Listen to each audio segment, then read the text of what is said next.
driven by curiosity about exploration and discovery, and those who were builders and carpenters, craftsmen and cooks, and went as a general support staff for the English merchant community, all of them, of course, working with the local inhabitants. The second part of the list, as you will begin to see on your screen, section 2, that I will not read here, is an annotated list of those just defined. I have around 135 names of Englishmen who traveled north for other than commercial activities. Little about these men is known, but having a list of their names is the first step to locating information about them in local archives and private collections in both England and Russia. A few of those who went north are already known because of the records they kept and returned home with, as, for example, we all know John Tradescant and Richard James. But we know little of the others who came from less educated circles. One of them had carpentry. What if they had carpentry rather than literary skills? What did they learn from the Russians about building in sub-zero temperatures? And how did the Englishmen communicate about that with the native population? A matter addressed by Shpak Georgy Vladimirovich in his work on language. In the accounts and letters collected by Hakluyt, there is little description of everyday life and the interaction between the English and Northern peoples. Now, with a little historical background, we know for the English, the second half of the 16th century marks the start of a period of extensive navigation and exploration in the New World and the Old. The end of the 15th century wars, followed by the relative stability of the Tudor monarchy, coincided with the movement north of the spirit of inquiry inherent in Renaissance thought. The concomitant interest in expanding geographic knowledge coincided with the burgeoning scientific emphasis on observation examined by Bacon in his Advancement of Learning. The desire to see and understand the world was a different phenomenon than the quest for new markets and distant trade routes.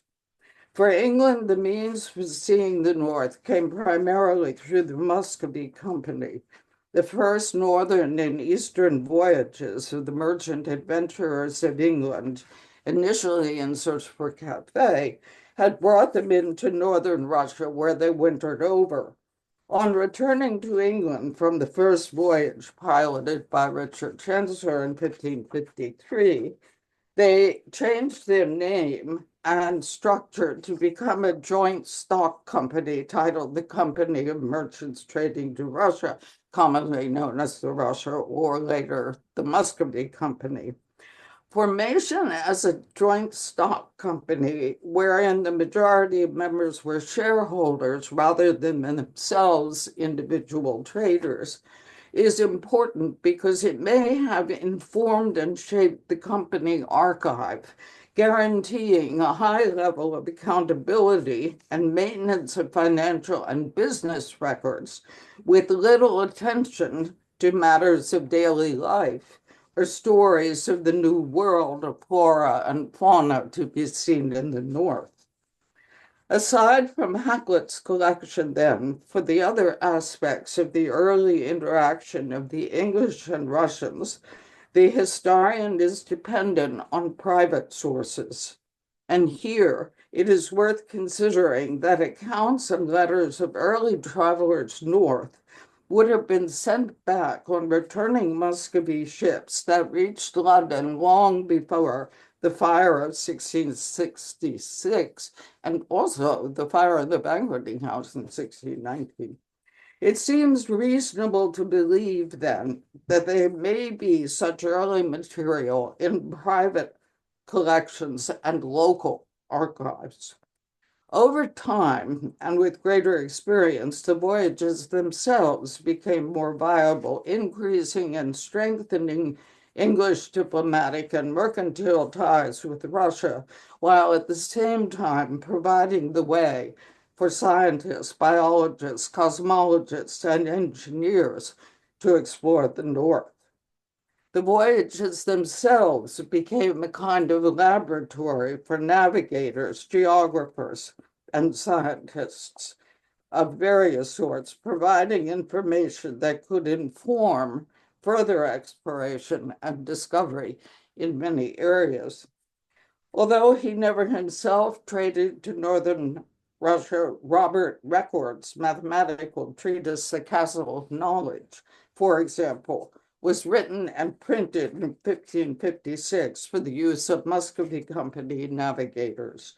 Likewise, the following year, he dedicated a similar treatise, The Whetstone of Wit, to the governors of the company. D.W. Waters wrote that Record's work, quote, brought mathematics out of the scholar's closet into the merchant's counting house and into the sea captain's cabin. The question then for us is exactly who were the individuals other than merchants and government personnel that went to Russia, and what did they contribute to the body of knowledge about the early North? Stephen Mund, in his contemporary analysis of early Western accounts of the Russian world, provides a bibliography of the first European descriptions of Russia that includes all of the 16th century voyages from England.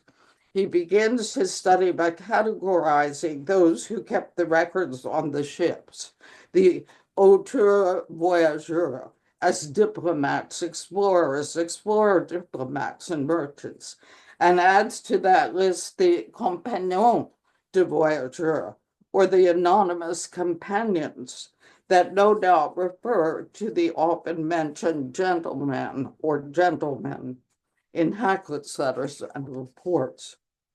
They were the curious that were unnamed and unidentified. On the ship Harry, for example, accompanying Ambassador Thomas Randolph in 1568, were 40 unnamed persons, about half of which were described as, quote, gentlemen desirous to see the world. Can we discover who they were? And more importantly, what they reported about the North and its people on their return to England?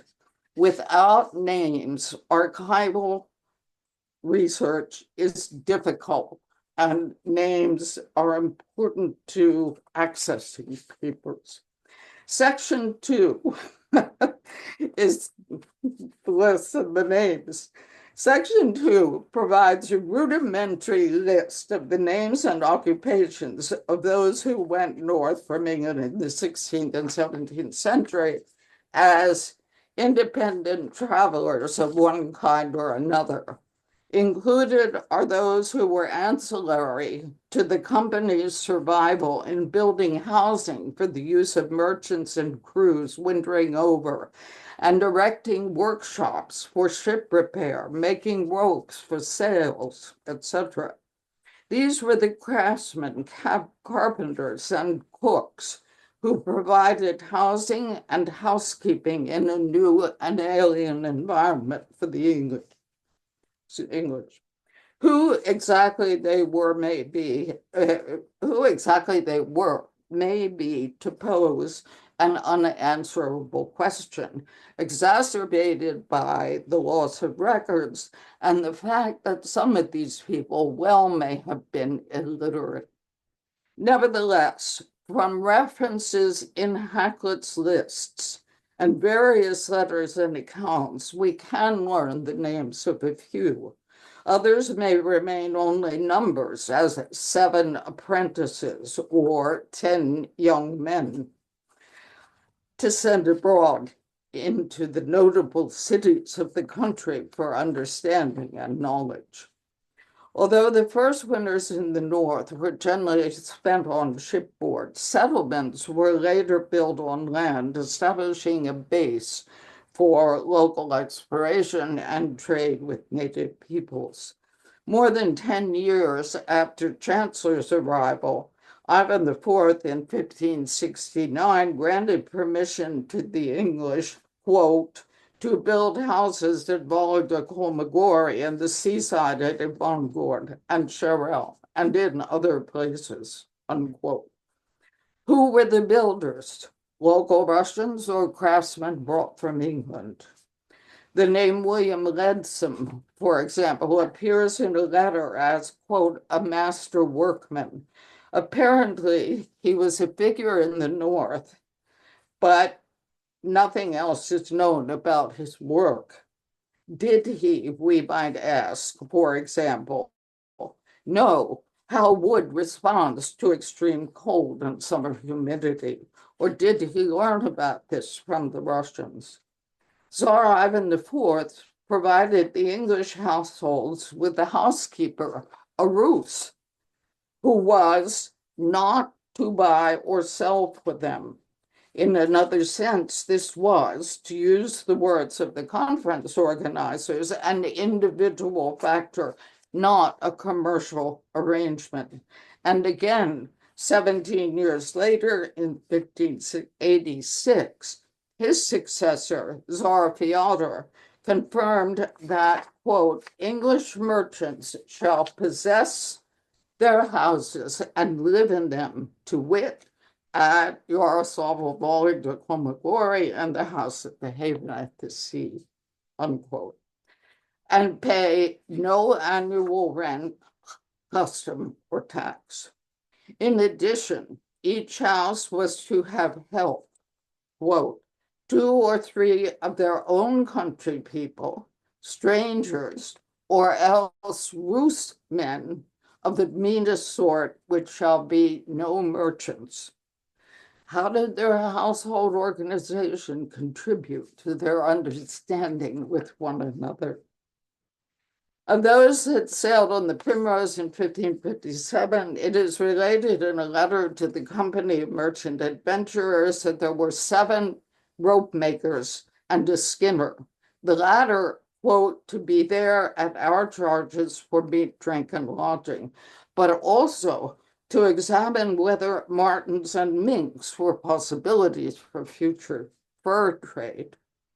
This may have been one Allard, mentioned by Dr. Hamill in his account of England and Russia.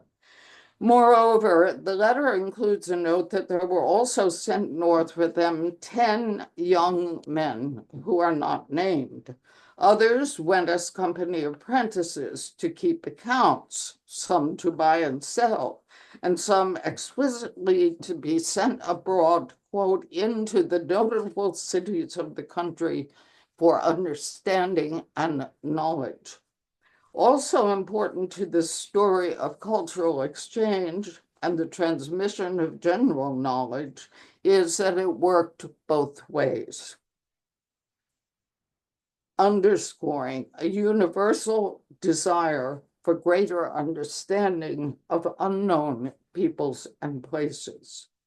For metal workers dependent on the forging of iron, for example, the Tsar in 1569 asked the English to bring artificers from their own country and, quote, to learn our people that art, unquote. 2 years earlier, in 1567, at the request of the Emperor of the Muscovites, Queen Elizabeth had written that she was sending, quote, certain English craftsmen, unquote, to Muscovy, and that she, quote, bestowed to those going not only our ready consent, but also our good grace and special favor. It was acknowledged in a letter of thanks that, quote, for friendship's sake, she had sent, quote, an architect, a doctor, a master, and an apothecary. But again, there are sundry other names that seem to have no relation to anyone. What can we discover, for example, about who was sent to collect and bring back, quote, such earth herbs or what things soever it be that the Rooses do dye and color linen and woolen cloth with, or even leather? The scattered names in the few records that have survived provide incentive for further research. Who, for example, was Brian Lender, who was sent to the north to study the yew tree, so important to longbow makers and later to violinists, bow, and the climatic conditions necessary for its growth? Or what inspired the merchant, Thomas Edge, or the captain, Jonas Poole, to return to London in 1609 with two young polar bears that were exhibited in the Paris Garden? In addition to the explicit non-merchants described above, there was a small group of actual merchants who may or may not have been agents or factors or even members of the Muscovy Company, whose interests extended well beyond means of buying and selling goods. Christopher Burrow, a name you probably know, a company member and interpreter, for example, brought back with him on his return to England two important manuscripts, an Orthodox catechism and a 16th century copy of a pseudo-Aristotelian text, The Secret of Secrets, both now in the Bodleian. What led Burrow to a book and manuscript seller? John Hass, probably himself engaged in the fur trade, or at least very knowledgeable about it, clearly wrote his account of coins, weights, and measures used in Russia for merchants in the same field. All of the examples in this paper, and you see some of them on your screen, all of the examples then point to Olga Dmitriev's comment in Britannia and Moscow that, quote, thus it was the Russian North and not the Russian capital that formed the natural environment in which the dialogue of two nations and two cultures took its unhindered course. That was the beginning. Now, this brings me to a few comments about the list. The list that I have compiled, concerning which there are several additional matters. First, in summary, let me reiterate that merchants solely occupied with trade, government personnel and ambassadors and their embassy staffs that went north on company ships and then overland and by river to Moscow are not on the list because their names and their positions are well explained in government files and national archives and the merchants with the Muscovy Company. The list then is composed of the names of artisans, craftsmen, explorers, etc., scientists, who went to northern Russia between 1553 and the beginning of the years of English personal rule in 1629, primarily for reasons other than trade. They sailed on company ships, but on the whole were not company members. Of those I can identify thus far, their listed avocations or professions run from adventurer and furrier to joiner and wood specialist. There are a few, however, connected with the company as company servants rather than company members, primarily to engage in trade. They were labeled agents and factors. As I have said, some of these are included in the list below because of their wider interests and engagements in activities outside of commerce. Richard Gray, for example, is well known to historians as the company agent who set up the rope manufactory at Home Quarry. Another, Thomas Holtree, was an interpreter for the company who sought and bought books to take back to England that are now in the Bodleian and in Trinity College, Cambridge libraries. The names you will see on the list were gathered from various printed sources as Hamill, Hackett, and some others, some journal articles, as well as from printed archival papers and official state papers. The bibliography to date is included at the end of the list. What have not yet been examined for further names or letters and accounts of those already identified are local town, estate, and maritime records in England and in Russia. Several other complications raise questions also regarding the inclusion of the names in this list. There were, for example, men other than ambassadors who passed through the north on their way to Moscow. Really the only way to go. But we have no idea of the duration of their northern stay, or in most cases, where they were housed, who took care of them. We know nothing. Should their names be included, the ones that went south? Christopher Holloway, who worked on the Spassky Tower in Moscow, is an example. And what of William Lowe, an Ipswich mariner about whom we know nothing, but who wound up in Moscow in 1633? Was he in the north for a period of time? And then there is the whole matter of the archives of foreign nationals that may include descriptions of Englishmen and their activities in the north. Intercourse with the Dutch at this time, as you know, was considerable.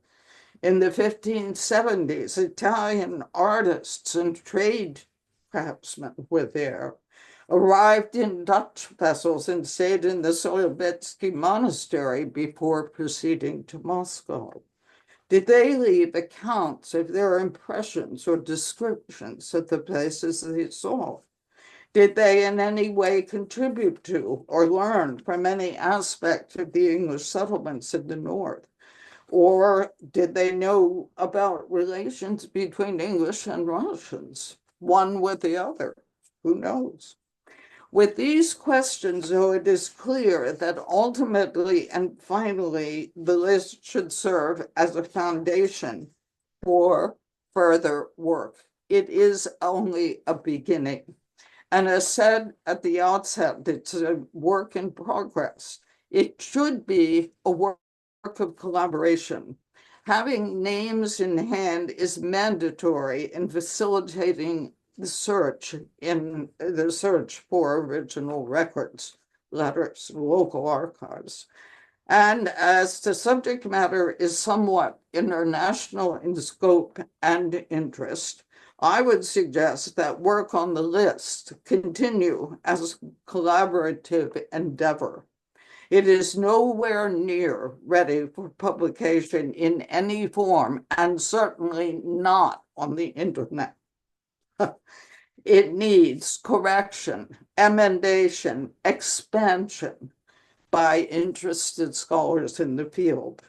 And eventually, after a thorough search of English and Russian archives, and maybe even Dutch, then it could be printed, perhaps in your journal or one in England, with the names of all the contributors. thus providing scholars with a tool for a more thorough study of early activity in the North and all its complexities. In conclusion, then, anyone here who wants a copy of the list, please feel free to email me and I shall return it to you by return mail. Thank you.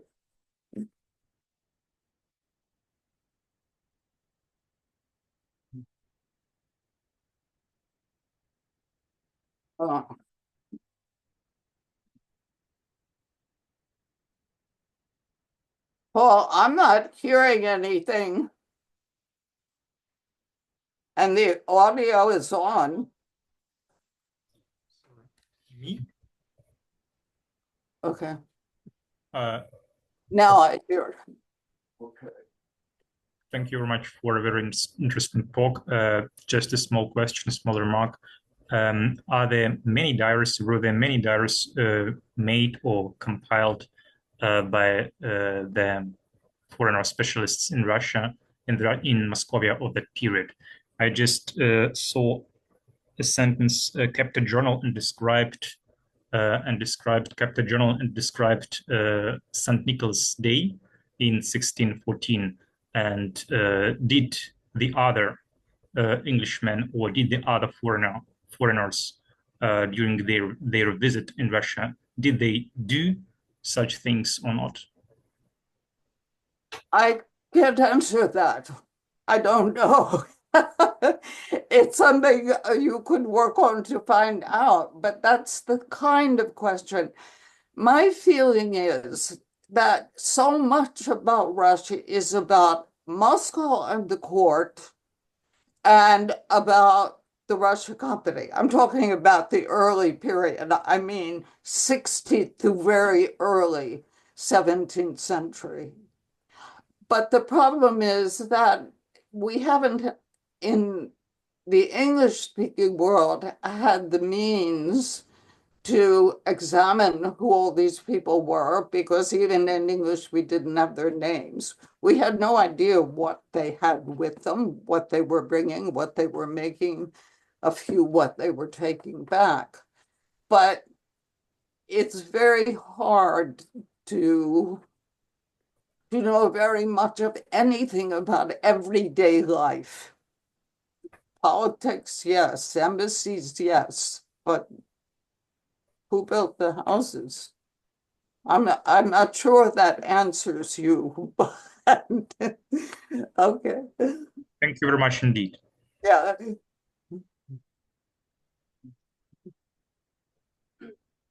Thank you so much. Any questions?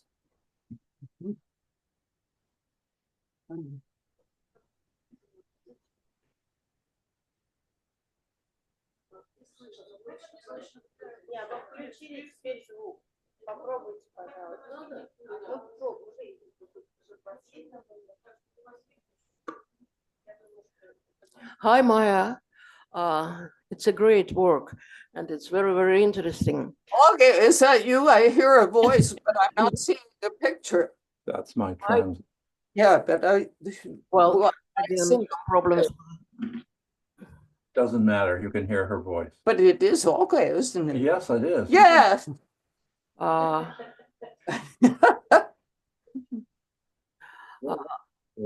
You've said that this work is in progress.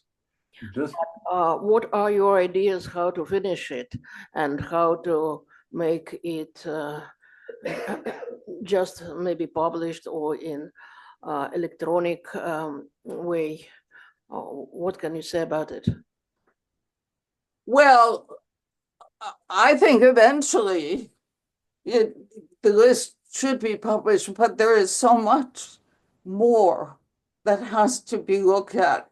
I think, for example, local archives in England need to be looked at. Some letters probably were sent back. And by the time they would come on a ship to London and then be transported to someplace in the province, it would take time.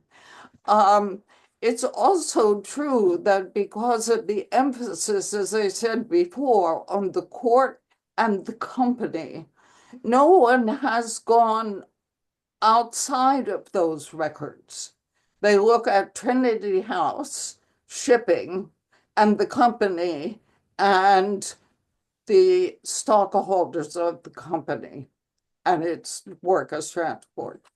And for the embassies and the government work, of course, there are archives and accounts of those. But so much more was going on in the North. I mean, people didn't just get off a ship that they'd been on for 3 months in bad weather half the time and walk into a hotel or a motel and be taken care of. There had to be housing, there had to be food supplies, there had to be some sort of cultural experience. What did they do in the evening sitting around the fire? None of this seems to be available, and whether it can be retrieved from private letters, whether there is still material. I, for example, have no idea what happened with the Archangel archives. Are they now all in Arcata or the State Museum? I have no idea, but there must be some record somewhere. Maybe. What do you think? If we can help in our Russian archive, we just need just some sort of papers with these names and so on. Yeah, and I think the experience, and incidentally, I've come across 1 or 2 or 3 incidences of women, of marriage. One man married, I think, a Russian, and the church problem, but none of this hasn't been pulled together, as I say, outside of the company. But I think, I'll go back to your original question, I think too, it should be a collaborative effort. You people have resources that we don't have. And England is far for me at this point. So, Thank you so much. yeah, thank you. By the way, while we were preparing Yeah. the whole picture from your list, as I wrote to you, I've found at least 1 name that is mentioned in our archive and is already in the list of Maija. It was Thomas Atwood that I told you already today about, jeweler who was in Russia, and it was Arkhangelsk, so northern part of Russia, where he was at first mentioned, and then he came to Moscow and stayed here to work for the Russian Tsar Mikhail Fedorovich. So at least 1 name we have from both sides, from Russian side and from English side. Thank you very much, Maija, for your report. It was very Well, thank you. No, that's it. Дорогие коллеги, у нас остался последний доклад. Соответственно, пока с Татьяной Анатольевной у нас непонятно, успеет она до нас доехать или нет, но я пока с удовольствием передаю слово Домниной Екатерине Геннадьевне с очень интересным сюжетом «Посол, его жена и галантерейщик» или история о том, как Марфа Матвеева Лондон посещала. Okay, this is in Russian talk. Do you want to just get out? Yeah, I Okay. think, yeah. Maija, if you would like to stay, you could stay. I could speak English for your benefit. Tell her, Oh, is she going to translate the whole talk? I don't you think, can't translate the whole talk as you talk. no. Well, let's see. Yes. Okay, let's see what happens. Yeah. All Let's right, try I'm that. gonna go. Так, Do you mind if I drink my coffee? Well, No, just do it, don't ask. I'm gonna go sit and. ничего. Я просто не знаю, как это сделать, чтобы я запустилась. Тогда можно по-английски, по-китайски я не умею.